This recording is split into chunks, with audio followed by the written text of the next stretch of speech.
भले ही आप कितना ही प्रयास मन की अनुकूलता के लिए इस संसार में क्यों न कर लें, कुछ समय के बाद मन सब कुछ छोड़ देना चाहता है।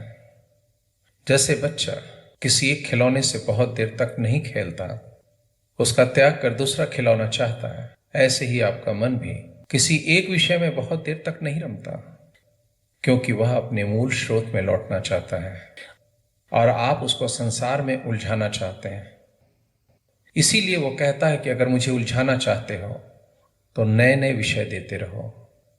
कभी मुझे औरत पकड़ाओ, और अगर आप औरत हैं तो आपको आदमी पकड़ाया जाए, आपको दौलत पकड़ाई जाए, प्रतिष्ठा पकड़ाई जाए, नाम शोहरत पकड़ाया जाए, आपको घुमाया फिराया जाए, देश विदेश ले जाया जाए, आपके अहंकार की तृप्ति के लिए प्रयास किया जाए।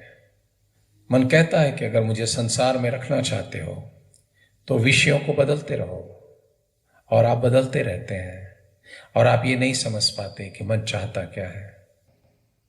मन किसी भी विषय में इसलिए तृप्त नहीं होता क्योंकि वो अपने मूल स्रोत में लौटना चाहता है और वही उसके अनुकूल है, लेकिन आप उसकी इस भाषा को समझ नहीं पाते हैं और मन की अनुकूलता के लिए अब संसार में विभिन्न प्रकार से प्रयास करते रहते हैं, समय, जीवन और श्रम को बर्बाद करते हुए, और अंततः आपके हाथ कुछ नहीं लगता। कभी किसी के हाथ लगा नहीं, लग सकता नहीं। जहां पर अंधकार हो वहां पर आपको ठोकर ना लगे, ये संभव नहीं।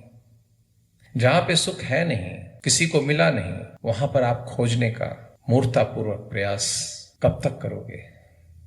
कभी ना कभी तो तुम्हें अपने घर वापस लौटना होगा, अपने चेतन स्वरूप में वापस प्रतिष्ठा करनी होगी। तो अगर कल ही करना है तो आज क्यों नहीं करते? अगर कल शुरुआत करनी है तो आज क्यों नहीं करते? आशा करता हूं कि तुम मन, अहंकार, सुख की परिभाषा और दुख के स्वरूप को कुछ समझ पाए होगे।